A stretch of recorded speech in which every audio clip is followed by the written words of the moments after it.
En este año de pandemia, ¿qué es lo que ha pasado con el ahorro? ¿Y cómo han cambiado los perfiles de los ahorristas? ¿Es que acaso hemos retirado nuestros ahorros del banco?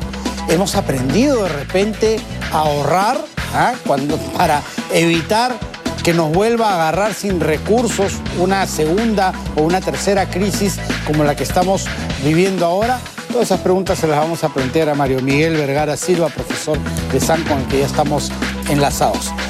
Mario Miguel, ¿qué tal? ¿Cómo está? Muy buenas tardes. Bienvenido en Contacto. Hola, Juan Carlos. ¿Qué tal? Buenas tardes. ¿Qué tal? ¿Tenemos más ahorristas? ¿Tenemos menos ahorristas?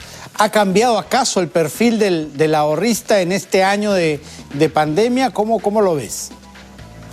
¿Qué tal? Bueno, definitivamente, según el reporte del BCR, ha habido un incremento más o menos en los ahorros, tanto en soles como en dólares, en más o menos 16 a 17%, ¿no?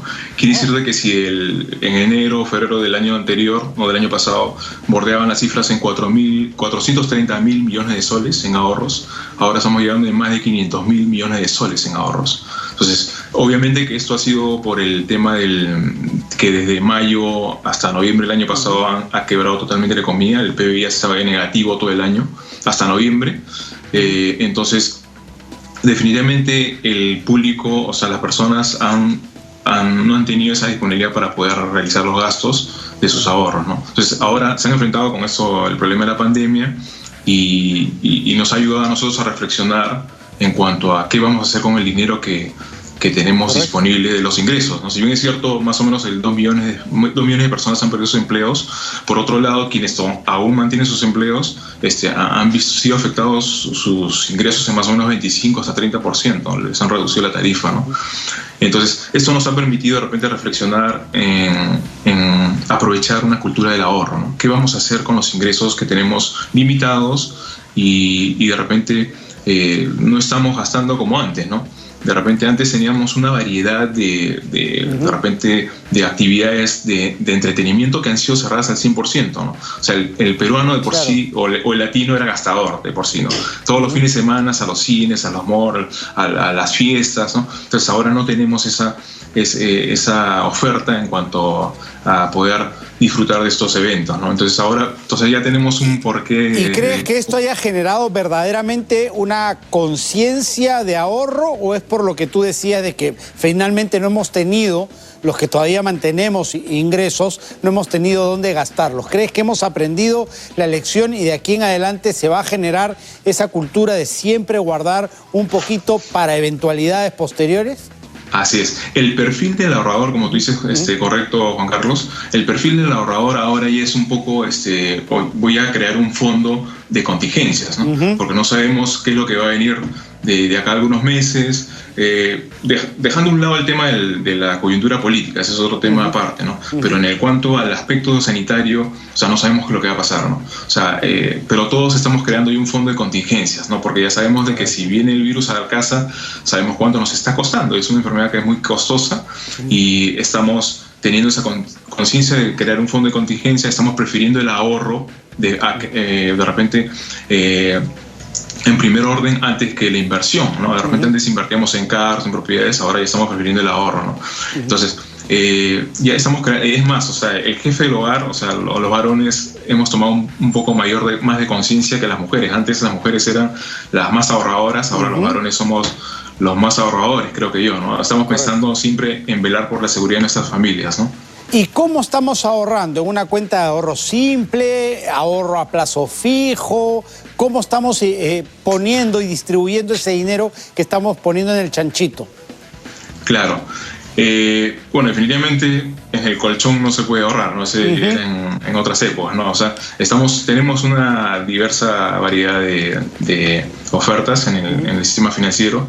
Las más importantes es el depósito a ahorros y el depósito a plazos fijos, ¿no?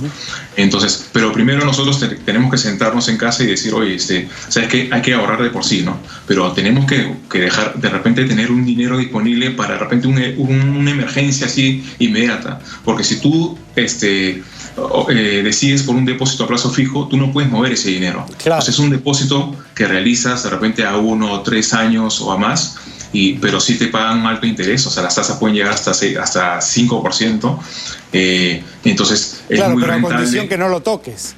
Exactamente, como su propio nombre lo dice, a plazo fijo, que no lo puedes tocar. O sea, y si lo tocas, o sea, pierdes los intereses. Pero por eso es que hay que separar primero ahorros y a plazo fijo, para no tocar el plazo fijo ante cualquier emergencia, ¿no? Y el depósito de ahorros, obviamente que tenemos que evaluar en qué entidad, porque en comparabien.com, que es el aplicativo para ver simuladores de corridas de tasas de interés por bancos, entonces ahí haces una corrida y te saca las tasas que pagan las entidades financieras. Obviamente que las microfinancieras, las cajas, son las que pagan más, ¿no? Porque los bancos grandes, o sea, sus tasas son mínimas, pues, ¿no? Claro. En todos los casos. Entonces, ¿recomendarías ver esa opción de las cajas? ¿Son seguras? Las microfinancieras. ¿Sí? Mira, nosotros tenemos un fondo de seguros de depósitos, ¿no? Un fondo de seguros de depósitos que se creó en el año 91, que esto inició con 2.500 soles y ha ido aumentando trimestralmente. Ahora recientemente en marzo se ha incrementado el último fondo de seguro, que es de 104.377 soles. O sea, que quiere decir que cada entidad financiera debe tener ese fondo para cubrirte ante cualquier contingencia que pueda tener la entidad, de repente una disolución, insolvencia. Entonces, ese fondo de seguro te va a permitir, o sea, a ti te va a permitir cubrir ese... Recuperar hasta 100.000 soles. Hasta ese importe, ¿no? O sea, si tienes de repente 500.000, no, solamente hasta los 104.377 soles. Un fondo, o sea, hay que tener confianza. Sin embargo, hay algunas microfinancieras, de repente unas 3 o 4, que no tienen, no tienen ese fondo de seguros. O sea, por eso hay que analizar bien, ¿okay? Por no dar nombres, ¿no? Pero sí hay unas 3 o 4. Y en todo caso, esa información, ¿dónde la puedo? ¿Es pública? ¿Dónde la puedo revisar?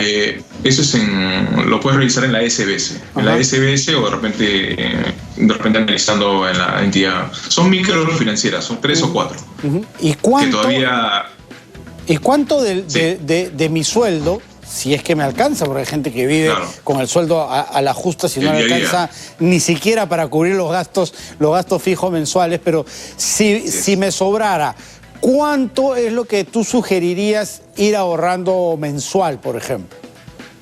Bueno, lo recomendable podría ser de repente un 40%, ¿no? O sea, primero hay que sentarnos y ver los gastos fijos de la casa, de repente alimentación, de repente estudios, medicinas, etcétera, y de ahí al resto hay que tratar de generar esa cultura del ahorro. Es más, o sea, hay un proyecto de ley que ya se aprobó hace muchos años, es el tema de las cuentas corrientes de menores de edad.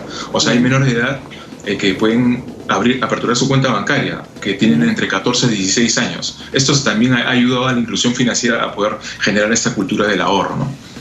Perfecto, además integrarlos al sistema financiero desde chiquititos, para que sean formales. Para esa cultura, ya cuando llegan la mayoría de edad ya cambian las reglas, ¿no? Pero ellos pueden acceder a una cuenta, pero obviamente que con compañía de su padre de familia, del padre de familia, y de ahí ellos pueden hacer retiros y ahorrar de poco a poco, ¿no? Perfecto.